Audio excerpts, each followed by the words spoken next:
afternoon, everyone. I'd just like you to sit back and relax because it is Friday, it's miserable weather, and in the next 5 minutes I'm going to take you on my research journey to an exotic location, Sri Lanka. So sit back, close your eyes, think of beaches, golden beaches, palm trees, ancient cities, waterfalls, the list goes on. The research was challenging, but someone had to do it. How did this research come about? Well, firstly, this is an established partnership that ECU has, and it's in Colombo in Sri Lanka, and it's ACBT. I first went there 3 years ago to do some teaching. I was quite fascinated. And while I was there, I met my research partner, Edith, who teaches at ACBT, but she's also got her own company and has a very large network of private and public interests and organisations. So I saw this as a perfect opportunity, and I started to think my own doctoral research was about values and ethical dilemmas experienced by senior executives in Australia. I started to be curious about what would happen if I asked and posed the same questions to these senior executives in Sri Lanka. So thus I discussed these things with Deepani, and so the project grew, and we undertook our research in November 2011. So what was the journey like? Parts of it were a bit like the trishaws, 3 wheels and a bit of a training wheel. I was really privileged because Deepani was able to pick up all the cultural nuances which didn't happen for me. A lot of things went over my head in terms of the interviews. And so I went back and I was excited because I could see there'd been a lot of research in ethical dilemmas and values held by amongst Asian businesses in comparison, and some ethical dilemmas that Australian businesses in Asia had experienced, but not this cross-cultural dimension.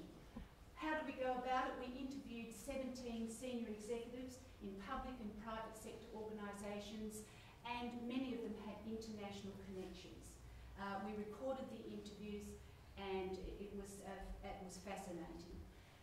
What were the main findings?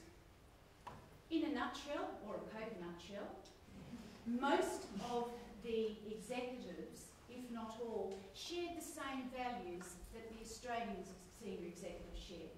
They believed in honesty, trustworthiness, integrity in their business practices. The key difference and the most outstanding difference was reflected in the senior executives in Sri Lanka were actually frustrated by the deeply embedded endemic practices, mainly resulting in the corrupted practice of buying, having to make payment to have business occur. They were really invigorated by the fact that Sri Lanka is an emerging, developing in the global business environment, and they wanted to be part of that. But there were the systemic and very deeply embedded practices which prevented this. This became very apparently illustrated to me when we were driving to the Parliament to interview a senior executive. I looked at this huge building and I said to the taxi driver, "Elvis, what's that building?" He said, "Ma'am, that belongs to the second citizen of Sri Lanka." I said, "The second citizen? So who's the first?" He said, "Ma'am, that's the president. The second citizen of Sri Lanka is his brother, and he's the chair, and he's the Speaker of the House in Parliament." So that pretty much summed it up for me. So we did this research, and we thought, well, it's a fantastic start. Where to from here? Sri Lanka is a really exciting place to be. It's on the move. There's an optimism. This is a country that's come out of 30 years of civil war. It's had a tsunami that devastated the countryside in 2004, just wiping out 350,000 people and displacing thousands and thousands of people. It's a developing economy.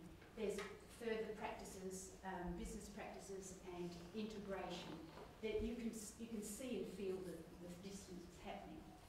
So the research has increased an understanding of their cultural practices, and there are many Australian businesses there, and I think that's where the key value is. It's also established some very valuable contacts for me, and I've been invited back next year to 2 universities and to undertake some future research.